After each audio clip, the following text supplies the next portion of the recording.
इस लेक्चर में हम लोग reduction of a matrix A into normal form P A Q इस कंसेप्ट के ऊपर प्रैक्टिस सम करेंगे।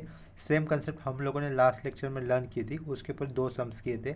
आज के इस लेक्चर में कुछ और 2 सम एक्स्ट्रा कर लेंगे सेम कंसेप्ट के ऊपर, ठीक है। तो क्वेश्चन में क्या दिया है देखो, find non singular matrices P and Q such that P A Q is in normal form, hence find A inverse.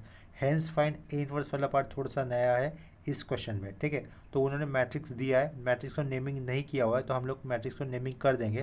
तो हम लोग आंसर के लिए इस एरो से शुरुआत करेंगे। तो मैंने क्या लिखा है यहाँ पर, ऑलरेडी लेट लिखा हुआ है, और लेट लिखकर मैट्रिक्स को हम लोगों ने नेमिंग कर दिया, दैट इज कैपिटल ए।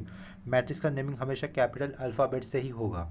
तो कैपिटल ए लिखकर given matrix as it is लिख दिया है। नेक्स्ट स्टेप में हमें क्या करना होगा, इस गिवन मैट्रिक्स को हमें नॉर्मल फॉर्म में कन्वर्ट करना है। लेकिन वो लिखने से पहले हमें क्या लिखना होगा, एक स्टेप लिखना होगा। वो स्टेप इस तरीके से रहेगा, देखो, let A is equal to, वापस पहले हमें नंबर ऑफ रोज कितने हैं इस गिवन मैट्रिक्स के अंदर, 3 है ना नंबर ऑफ रोज। तो उसके कारण यहाँ पर लेफ्ट साइड में पहले I3 लिखना होगा, यानी कि 3 ऑर्डर का यूनिट मैट्रिक्स हमें लिखना है। उसके बाद हमें फिर से ए लिखना होगा। अभी सेम मैट्रिक्स के अंदर, यानी कि गिवन मैट्रिक्स के अंदर नंबर ऑफ कॉलम्स कितने हैं, नंबर ऑफ कॉलम्स भी 3 है।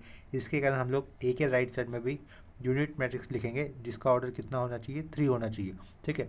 इक्वल टू के राइट साइड में ये जो पहला वाला यूनिट मैट्रिक्स है वो किसके लिए रिजर्व रहेगा, रो ऑपरेशन के लिए। और इक्वल टू के राइट साइड में, एक्सट्रीम राइट साइड में, ये जो यूनिट मैट्रिक्स है वो किसके लिए रिजर्व रहेगा, कॉलम ऑपरेशंस के लिए रिजर्व रहेगा। इक्वल टू के लेफ्ट साइड में जो भी ए मैट्रिक्स आया है वहाँ पर हम लोग row operation as well as column operation, दोनों ऑपरेशन यूज़ करेंगे to bring this given matrix A into normal form, ठीक है। नॉर्मल फॉर्म में मैट्रिक्स को कैसे कन्वर्ट किया जाता है ये हम लोगों ने सबसे पहले सीखा था फर्स्ट लेक्चर में ही। तो देखो, नॉर्मल फॉर्म को कैनोनिकल फॉर्म भी कहा जाता है, इतना भी याद रखना। तो यहाँ पर लेफ्ट साइड में हम लोग given matrix A as it is लिख देंगे, दैट इज 1 2 3, आफ्टर दैट 2 3 0 0 1 2। यहाँ पर गलती होने के चांसेस कहाँ पर हो सकते हैं, हम लोग मैट्रिक्स लिखते हो कोई एक आध एलिमेंट गलत लिखेंगे, या फिर प्लस का माइनस इस तरीके का मिस्टेक करने पर, ठीक है।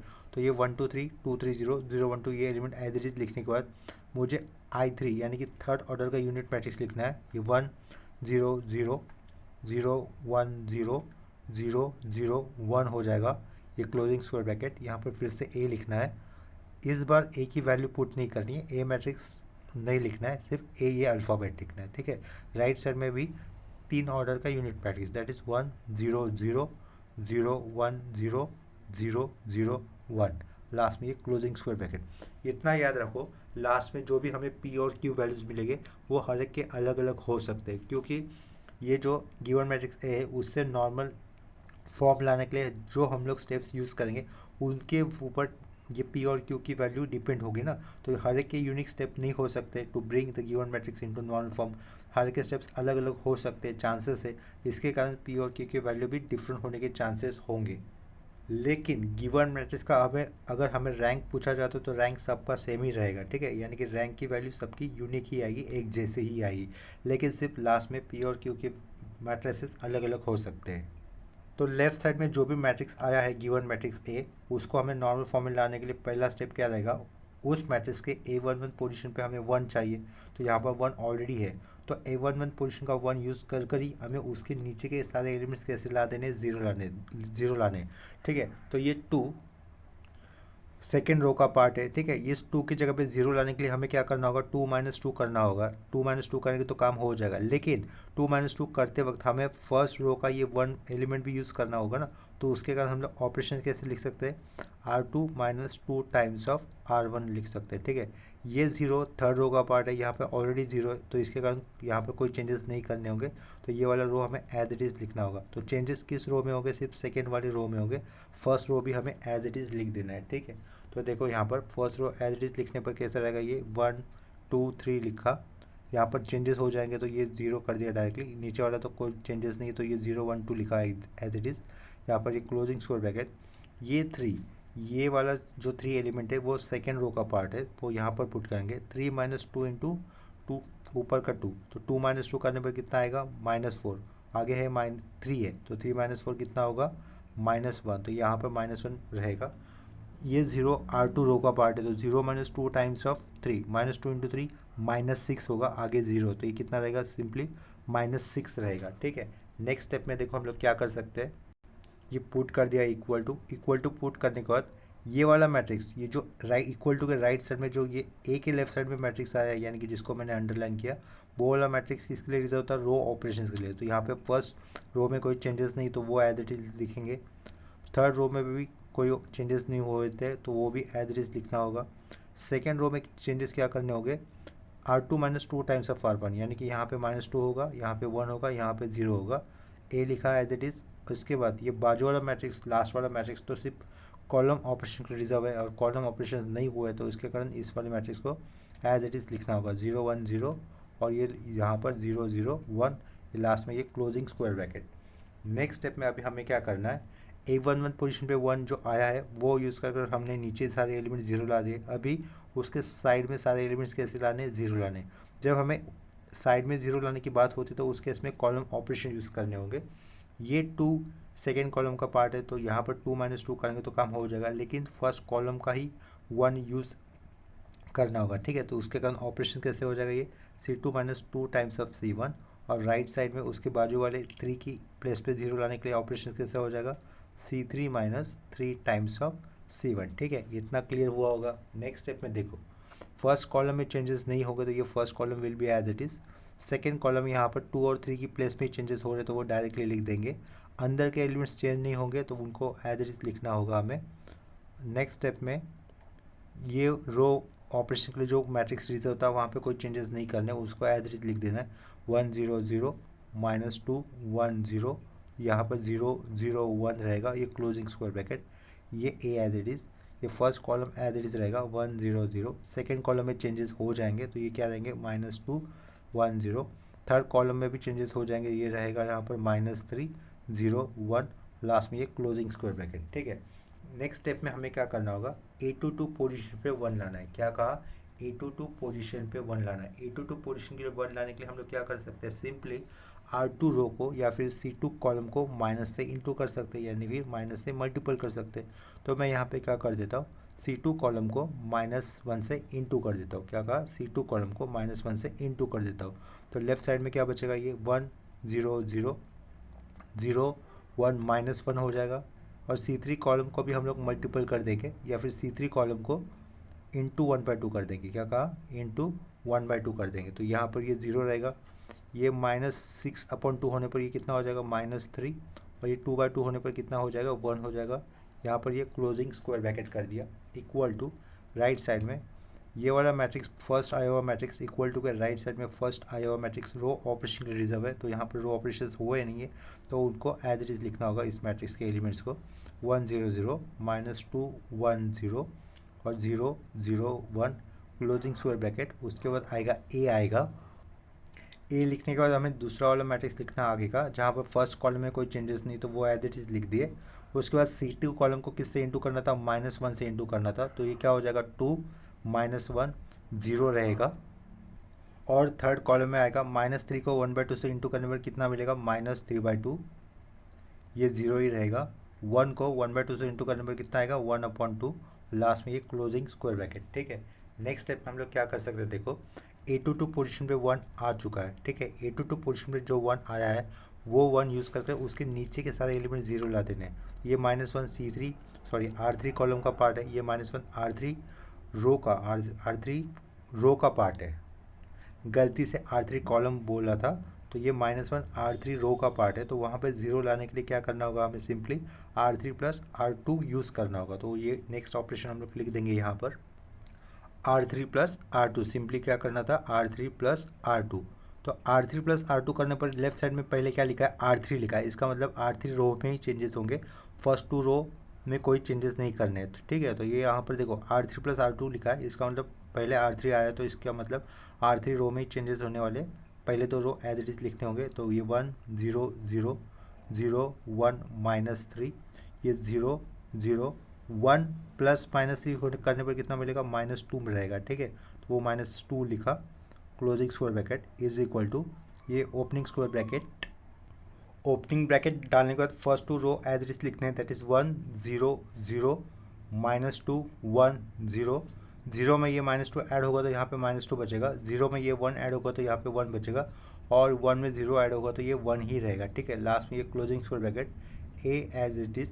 उसके बाद ये राइट साइड वाला मैट्रिक्स हमें एज इट इज़ लिखना होगा, क्योंकि ये वाला मैट्रिक्स कॉलम ऑपरेशन के लिए रिजर्व होता है। तो ये 1 0 0 2 -1 0 और लास्ट में लास्ट वाला कॉलम एज इट इज लिख देना है, दैट इज -3/2 0 और ये क्या रहेगा 1/2 रहेगा, ये क्लोजिंग स्क्वायर ब्रैकेट, ठीक है। नेक्स्ट स्टेप में अभी हमें क्या करना है, जो A22 पोजीशन में 1 आया हुआ है वो 1 यूज़ करके उसके राइट साइड में सारे एलिमेंट्स कैसे लाने हैं, 0 लाने हैं। राइट साइड में तो फिलहाल तो अभी एक ही एलिमेंट दैट इज -3, तो वो जो कि C3 कॉलम के अंदर आया है, तो -3 की जगह पे हमें क्या करना होगा, 0 प्लेस करना होगा या फिर 0 लाना होगा। वो कैसे हो सकता है, C3 कॉलम में हमें +3 टाइम्स ऑफ C2 यूज़ करना होगा। तो ये ऑपरेशन लिखने पर पहले दो कॉलम में कोई चेंजेस नहीं होंगे। क्यों नहीं होंगे, क्योंकि लेफ्ट साइड पे पहले सबसे पहले हमने क्या लिखा है, C3 लिखा है। इसका मतलब चेंजेस सिर्फ C3 कॉलम ही होंगे।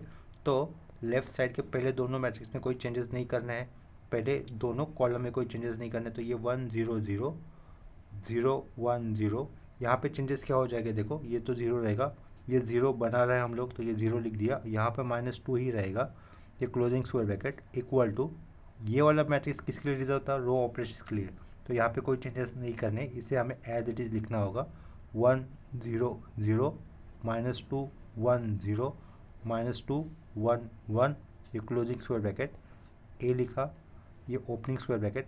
फर्स्ट टू कॉलम हमें एज इट इज़ लिखने हैं, तो ये 1 0 0 2 -1 0 और लास्ट में चेंजेस क्या करने थे, देखो C3 में हमें 3 टाइम्स ऑफ C2 ऐड करना था। तो अभी देखो C3 की जगह पे, ये C3 की जगह पे -3/2 ये वाला एलिमेंट C3 कॉलम में आया हुआ है, तो इस C3 की जगह पे हमें प्लेस करना होगा -3/2। -3/2 में हमें +3 कर C2 का एलिमेंट यूज़ करना है, यानी कि ये +2 यूज़ 2 के आगे क्या लिखना होगा, 3 लिखना होगा। तो ऑपरेशन कैसे हो जाएगा, -3/2 3/2 +3 इंटू C2 की जगह पे है कितना, 2 है, ठीक है। उस ऑपरेशन को मैंने कैलसी से लिख दिया, कैलसी से लिखने पर इसका आंसर हमारे पास सही आएगा, ठीक है। तो उसकी वैल्यू कितनी आती है, 9/2। तो इस प्लेस पे हमें लिखना होगा 9/2। नेक्स्ट केस पे ये एलिमेंट कितना है, 0 है, C3 कॉलम में आया हुआ, उसमें 3 टाइम्स ऑफ C2 ऐड करना है, यानी कि -3 हो जाएगा ये सिंपली। आगे ये 1/2 है, तो 1/2 में 3 टाइम्स ऑफ C2 ऐड करने पर ये 1/2 ही रहेगा, ठीक है। लास्ट में ये क्लोजिंग स्क्वायर ब्रैकेट कर दिया।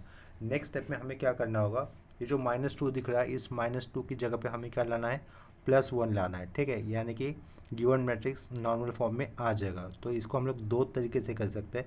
पहला तरीका क्या हो सकता है, R3 रो को हम लोग -1/2 से मल्टीपल कर देंगे, या फिर C3 कॉलम को -1/2 से मल्टीपल कर देंगे, ठीक है। दोनों में से कोई भी एक तरीका चलेगा।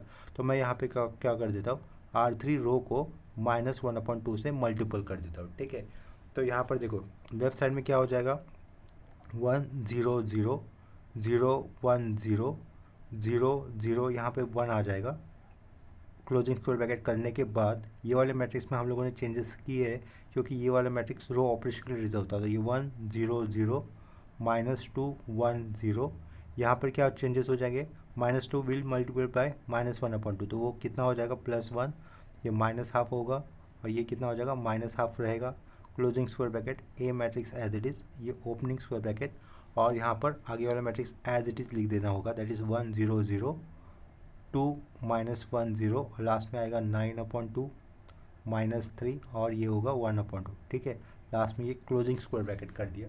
इसके बाद हमें क्या लिखना होगा, here rank of matrix, rank of matrix, rank of matrix कितना आ गया, यहाँ पर 3 आ गया था, जो कि पूछा ही नहीं था ना उन्होंने। लेकिन ये लेफ्ट साइड में ये आई मैट्रिक्स आ गया, यहाँ पर ये पी मैट्रिक्स है और ये ए एज इट इज़ और ये क्यू मैट्रिक्स है, ठीक है। ये रैंक ऑफ मैट्रिक्स 3, जो कि पूछा नहीं था, फिर भी हम लोगों ने रैंक ऑफ मैट्रिक्स लिख दिया। अल्सो हियर, ये क्या लिखा, अल्सो हियर पी मैट्रिक्स कौन सा रहेगा, इक्वल टू के आगे जस्ट पहला जो मैट्रिक्स आता है उसको पी बोलते हैं, पी कंसिडर करते हैं, यानी कि ये पी क्या लिखना होगा हमें, 1 0 0 -2 1 0 1 -½ है, आगे फिर से -½ है, ये closing square bracket, and Q matrix भी उसी उसके साथ लिख देते, ठीक है। तो क्यू मैट्रिक्स क्या लिखना होगा हमें, 1 0 0 2 -1 0 9/2 -3 और ये 1/2 क्लोजिंग स्क्वायर ब्रैकेट। ठीक है, लेफ्ट साइड में ये क्या है, आई है, इतना याद रखो, आई है, आई यानी कि यूनिट मैट्रिक्स दिख रहा है ना, जिसको हम लोग आई कंसिडर कर सकते हैं। ठीक है, तो नेक्स्ट स्टेप में देखना, अभी ये क्या लिखा, आई लिखा इज इक्वल टू ये पी लिखा, आगे का हमें ए और ये क्यू भी लिख दिया। ठीक है, नेक्स्ट स्टेप में देखो, multiplying pre multiple both side by P inverse, क्या कहा, pre multiplying both side by P inverse, pre multiple यानी कि पी इनवर्स से आगे मल्टीपल कर दिया, यहाँ पे आई लिखा, यहाँ पर पी इनवर्स कर दिया, यहाँ पर पी रहेगा फिर ए और ये क्यू हो जाएगा। कोई भी मैट्रिक्स अगर यूनिट मैट्रिक्स से मल्टीपल होता है तो वो सेम मैट्रिक्स रहेगा जो कि हम लोगों ने मल्टीपल किया है।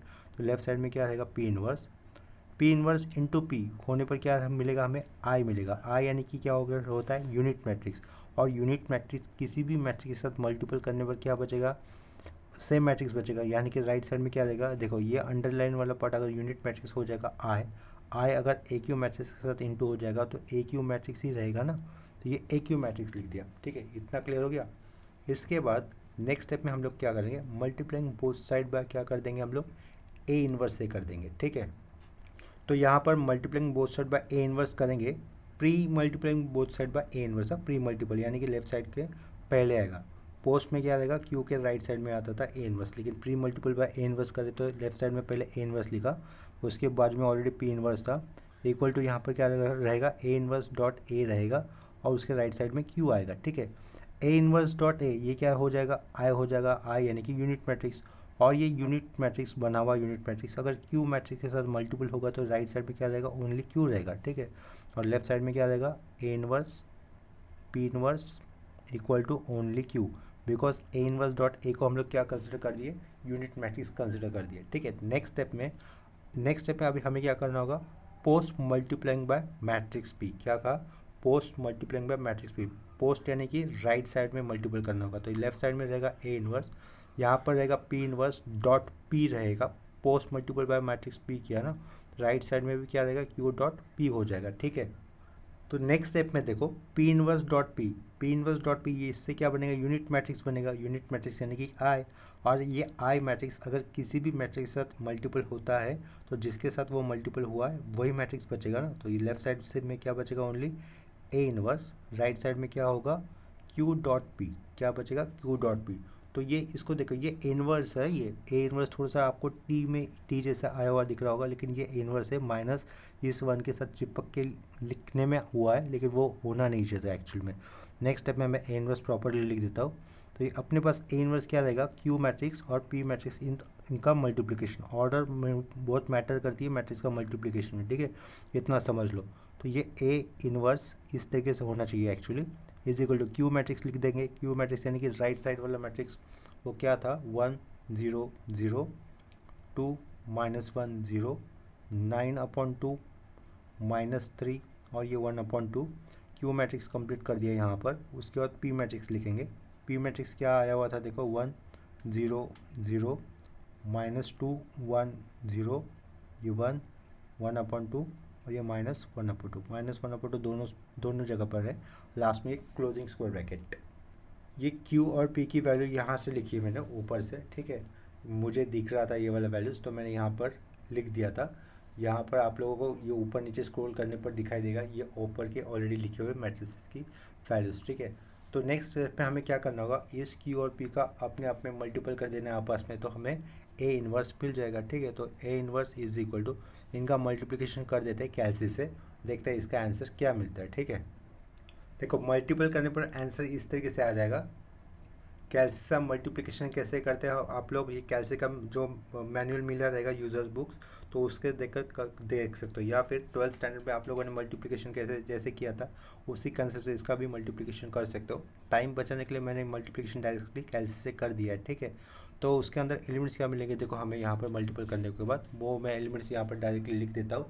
पहला आएगा ये A11 पोजिशन पे 3/2, उसके बाद आएगा -1/4, उसके बाद आएगा -9/4, नेक्स्ट एलिमेंट होगा -1, उसके बाद एलिमेंट होगा 1/2, आफ्टर दैट रहेगा 3/2। ठीक है, नेक्स्ट स्टेप में आएगा 1/2 फिर से, और उसके बाद आएगा -1/4 और लास्ट वाला एलिमेंट आएगा -1/4। ठीक है, इसको कैलसी से क्रॉस चेक कर दिया है, लेकिन कैलसी से करने पर ये हमें डेसिमल पॉइंट में दे रहे हैं आंसर, तो उन डेसिमल फ्रैक्शन को हम लोगों ने प्रॉपर फ्रैक्शन में लिख दिया है। ठीक है, देखो यहाँ पर ये आंसर आए थे कैलसी से सॉल्व करने पर, सेम ही आंसर है। आप लोगों को अगर कैलकुलेट करते हो जैसे 12th में मल्टीप्लिकेशन सीखा है उस तरीके से, तो आपको यही आंसर मिलेगा। ठीक है, तो यहाँ पर एक इम्पोर्टेंट पॉइंट बताने लायक ये होता है कि पी और क्यू की वैल्यू अलग अलग स्टूडेंट के लिए अलग अलग आ सकती है, क्योंकि उन्होंने नॉर्मल फॉर्म लाने के लिए जिस तरीके से स्टेप सेलेक्ट की थी उसके अकॉर्डिंग उन्हें पी और क्यू के आंसर्स मिलेंगे। ठीक है, लेकिन अगर मैट्रिक्स का रैंक पूछा जाता है तो रैंक तो सबका सेम ही होगा, as well as same matrix के अंदर जैसे कि इस क्वेश्चन के अंदर इन्वर्स पूछा है तो सबका इन्वर्स एक जैसा ही होगा, क्योंकि इन्वर्स अलग अलग किसी का भी नहीं हो सकता। इन्वर्स की वैल्यू हमेशा यूनिक ही रहेगी irrespective of the value of P and Q matrices. ठीक है, तो अभी हम लोग सेम कंसेप्ट के ऊपर एग्जैक्टली सेम क्वेश्चन कंसेप्ट के ऊपर और एक क्वेश्चन यहाँ पे कर लेंगे सिमिलरली, सिर्फ नंबर्स अलग रहेंगे। ठीक है, देखो अभी यहाँ पर क्वेश्चन क्या दिया है, find non singular matrices P and Q such that P A Q is in normal form, also find the rank of A and A inverse. ठीक है, तो इस क्वेश्चन के आंसर की शुरुआत हम लोग यहाँ से करेंगे। यहाँ पर मैट्रिक्स दिया है लेकिन मैंने वो लिखा नहीं, यहाँ पर मैट्रिक्स लिख देता हूँ। A is equal to row wise elements लिखूंगा, तो ये पहला रो में एलिमेंट्स आया 1 2 -2, उसके बाद दिया है -1 3 0, और उसके बाद के एलिमेंट्स दिए 0 -2 और लास्ट में ये 1 दिया। ठीक है, ये वाला क्वेश्चन 2015 में 10th में 11 में 2002 में 8 में और 9 में आ चुका है मुंबई यूनिवर्सिटी के एग्जाम में। ठीक है, reduction of a matrix A into normal form P A Q, इस कंसेप्ट के ऊपर ये हमारा आखिरी क्वेश्चन ले रहे हैं हम लोग। नेक्स्ट लेक्चर में हम लोग अलग टाइप के क्वेश्चंस करेंगे या फिर अलग टाइप के कंसेप्ट लर्न करेंगे। ठीक है, तो हम लोग इस क्वेश्चन के आंसर के लिए इस एरो से शुरुआत करेंगे। सबसे पहले क्या मैट्रिक्स दिया हुआ है हमें, ए मैट्रिक्स दिया हुआ है, उस कितने ऑर्डर का हो 3/3, इस ऑर्डर का गिवन मैट्रिक्स दिया हुआ है हमें। इस मैट्रिक्स को हमें नॉर्मल फॉर्म में भी लाना है और उसके अंदर हमें 2 non singular matrix P and Q भी बनाने हैं। तो देखो सबसे पहले हमें लेफ्ट साइड में ए लिखना होगा एज इट इज़। ए लिखने के बाद ए इक्वल टू करने के बाद हमें नंबर ऑफ रोज कितने गिवन मैट्रिक्स के अंदर 3 है, तो उसके कारण यूनिट मैट्रिक्स लिखना होगा 3 ऑर्डर का। उसके बाद फिर से ए लिखना है। अभी सेम गिवन मैट्रिक्स के अंदर नंबर ऑफ कॉलम्स कितने दिए हुए, वो भी 3 दिए हुए, उसके कारण हमें यूनिट मैट्रिक्स लिखना होगा, वो भी 3 ऑर्डर का होना चाहिए। ठीक है, लेफ्ट साइड में आया हुआ ए के लेफ्ट साइड में आया हुआ ये पहला यूनिट मैट्रिक्स रो ऑपरेशन के लिए रिजर्व रहेगा, और ये लास्ट साइड में आया हुआ लास्ट यानी कि लास्ट प्लेस पे आया हुआ ये जो भी यूनिट मैट्रिक्स है वो कॉलम ऑपरेशंस के लिए रिजर्व रहेगा। ठीक है, इतना क्लियर हो गया। तो नेक्स्ट स्टेप में हम लोग क्या करेंगे, गिवन मैट्रिक्स ए के एलिमेंट्स लेफ्ट साइड वाले मैट्रिक्स में पुट कर देंगे, दैट इज़ 1 2 -2 -1 3 0 0 -2 1, ये क्लोजिंग स्क्वायर ब्रैकेट। यहाँ पर यूनिट मैट्रिक्स लिखना होगा 3 ऑर्डर का, दैट इज़ 1 0 0 0 1 0 0 0 1, ये क्लोजिंग स्क्वायर ब्रैकेट ए लिखा। राइट साइड में भी एक यूनिट मैट्रिक्स ऑफ 3 ऑर्डर 1 0 0 0 1 0 0 0 1, ये closing square bracket. Next step में हमें क्या करना होगा, लेफ्ट साइड में ये जो गिवन मैट्रिक्स है उसको नॉर्मल फॉर्म में लाने के लिए A11 पोजीशन पे 1 है या नहीं ये देखना होता है। ठीक है, अगर A11 पोजीशन पे 1 नहीं होगा तो वहाँ पर हमें लाना होगा। उसके लिए हम लोग row as well as column operation दोनों में से कोई ऑपरेशन रिक्वायर्ड ऑपरेशन यूज़ कर सकते हैं। यहाँ पर A11 पोजीशन पे ऑलरेडी 1 है, तो हम लोग क्या करेंगे फिर नेक्स्ट स्टेप में A11 पोजीशन पे आया हुआ 1 यूज़ कर ही नीचे के सारे एलिमेंट्स क्या करने होंगे, 0 लाने होंगे, जिसमें से -1 इस प्लेस के जगह पे ही हमें 0 लाना होगा, क्योंकि नीचे उसके नीचे तो 0 ऑलरेडी है और ये -1 सेकेंड रो में आया हुआ है, तो उस प्लेस पर 0 लाने के लिए हमें सिंपली क्या करना होगा, R2 + R1 यूज़ करना होगा। ठीक है, तो ये R2 + R1 कर दिया। इतना ऑपरेशन लिखने के बाद कौन से रो में चेंजेस होने वाला है, सिर्फ सेकेंड रो में चेंजेस होगा, क्योंकि लेफ्ट साइड में हम लोगों ने R2 लिखा है, इसका मतलब सेकेंड रो में ही चेंजेस होगा। तो आगे first row as it is लिख देना होगा 1 2 -2। सेकेंड रो में चेंजेस क्या हो जाएगा, उसमें R1 रो ऐड कर यहाँ पे तो 0 आएगा, 3 + 2 करने पर यहाँ पे 5 होगा, 0 + -2 करने पर यहाँ पे -2 रहेगा, और ये third row as it is लिख देना है 0 -2 और ये +1। ठीक है, नेक्स्ट स्टेप में देखो ये closing square bracket is equal to row operation as well as हमें राइट साइड वाले इस वाले मैट्रिक्स पे भी अप्लाई करना होगा, जहाँ पर फर्स्ट 2 रोज में पहले रो में कोई चेंजेस नहीं है, सेकेंड रो में चेंजेस है, 0 + 1 यहाँ पे 1 होगा, ये 1 ही रहेगा, ये 0 रहेगा। लास्ट वाला row as it is, that is 0 0 1। उसके बाद ये ए लिखना है, ए लिखने के बाद ये दूसरा वाला मैट्रिक्स एज इट इज़ लिख देना होगा, क्योंकि ये वाला मैट्रिक्स कॉलम ऑपरेशन के रिजल्ट होता है और कॉलम ऑपरेशन अब तक परफॉर्म नहीं हुआ है, ठीक है। नेक्स्ट स्टेप में अभी हमारे कॉलम ऑपरेशंस परफॉर्म करने होंगे, ये 2 और -2 की प्लेस पर 0 लाने के लिए। ये 2 है C2 कॉलम का पार्ट और ये -2 है C3 कॉलम का पार्ट। तो इस 2 की जगह पे 0 लाने के लिए 2 - 2 करना होगा, लेकिन A11 पोजीशन पे आया हुआ 1 ही यूज़ करना है कंपलसरी, ठीक है। तो हम लोग क्या करेंगे, C2 - 2 times of C1 semicolon C3 + 2 times of C1, ठीक है। क्योंकि यहाँ पर -2 है तो -2 में +2 करेंगे तो काम हो जाएगा, लेकिन फर्स्ट कॉलम में आया हुआ ये 1 ही यूज़ करना है, इसके कारण हम लोगों ने साइड में C1 लिखा। नेक्स्ट स्टेप में देखो अभी क्या कर सकते हैं हम लोग, फर्स्ट कॉलम में कोई चेंजेस नहीं होने वाला, तो ये फर्स्ट कॉलम हमें एज इट इज लिख देना है 1 0 0। यहाँ पर 0 हो जाएगा, यहाँ पर 0 हो जाएगा, अंदर के एलिमेंट्स एज इट इज रहेंगे, ये 5 -2, ये -2 और ये 1, ये closing square bracket is equal to, यहाँ पर चेंजेस क्या हो जाएंगे देखो, C2 - 2 टाइम्स ऑफ C1, क्या कर लिखा है C2 - 2 टाइम्स ऑफ C1। तो यहाँ वो कॉलम ऑपरेशन तो यहाँ यूज़ करना है ना, ये वाला मैट्रिक्स तो हमें एज इट इज़ लिखना होगा, क्योंकि ये वाला मैट्रिक्स रो ऑपरेशन के लिए रिजर्व होता।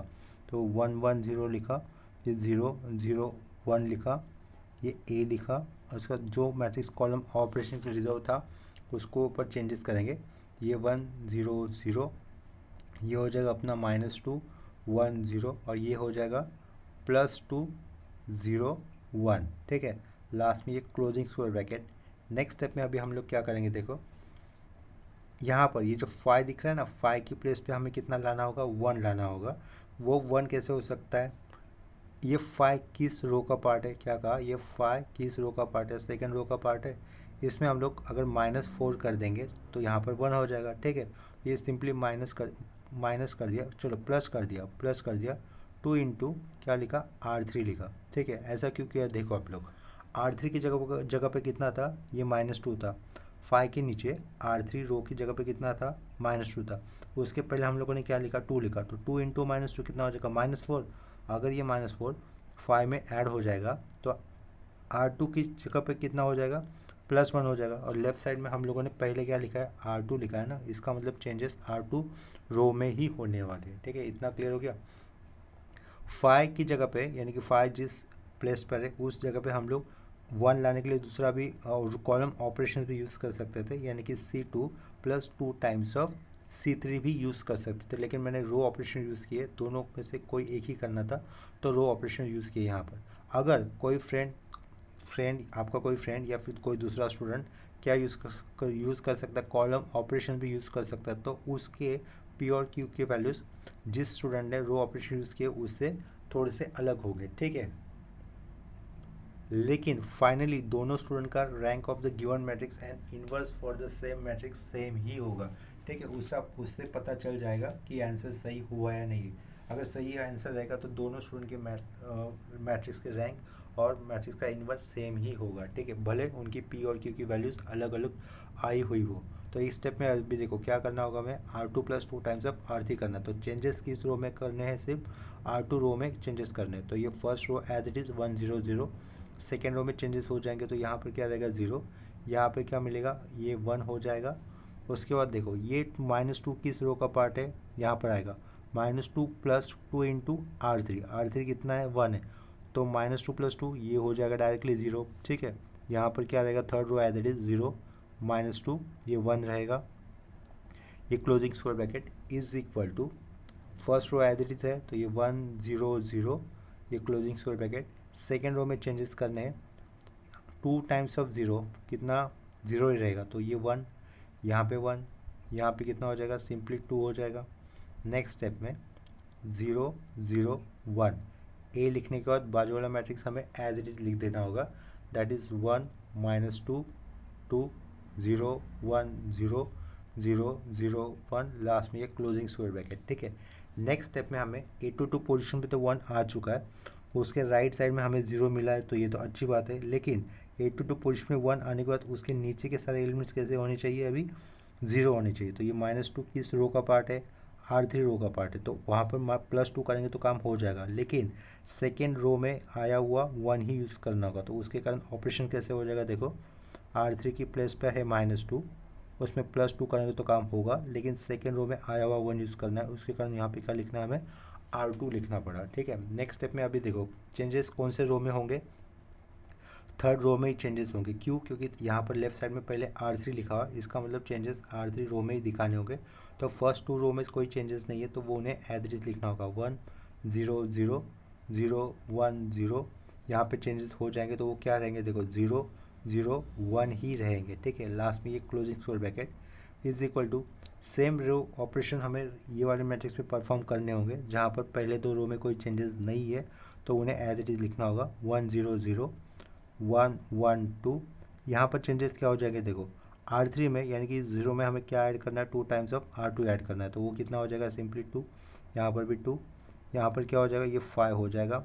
लास्ट में ये क्लोजिंग स्क्वायर ब्रैकेट ए, और ये कॉलम मैट्रिक्स जिसके लिए रिजर्व था वो एज इट इज लिख देना है, दैट इज 1 -2 2 0 1 0 0 0 1, और लास्ट में ये क्लोजिंग स्क्वायर ब्रैकेट। ठीक है, ये स्टेप के आने के बाद अगर हम लोग आगे ऑब्जर्व करते हैं तो इसका फर्दर कोई स्टेप्स नहीं बनते, क्योंकि लेफ्ट साइड में गिवन मैट्रिक्स ये नॉर्मल फॉर्म में आ चुका है। तो रैंक ऑफ मैट्रिक्स यहाँ से बाय ऑब्जर्वेशन हमें क्या रहेगा, ये पता चल रहा है 3 रहेगा, तो हम लोग यहाँ पे स्टेटमेंट लिख सकते हैं, रैंक ऑफ मैट्रिक्स इज़ कितना होगा, 3 होगा।